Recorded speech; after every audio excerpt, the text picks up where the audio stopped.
How to fix apps not installing from Play Store in Samsung mobile phones.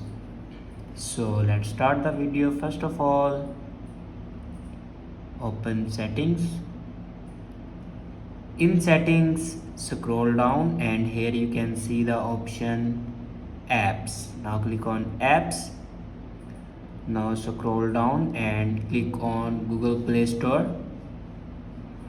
Now here you can force stop your Google Play Store and then click on OK. After force stop your Google Play Store, then scroll down and click on storage.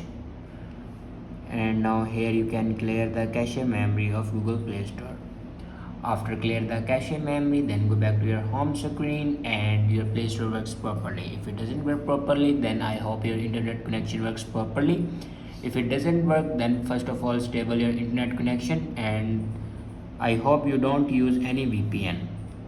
After doing these steps, your problem will be fixed. I hope this video is helpful for you. Thanks for watching.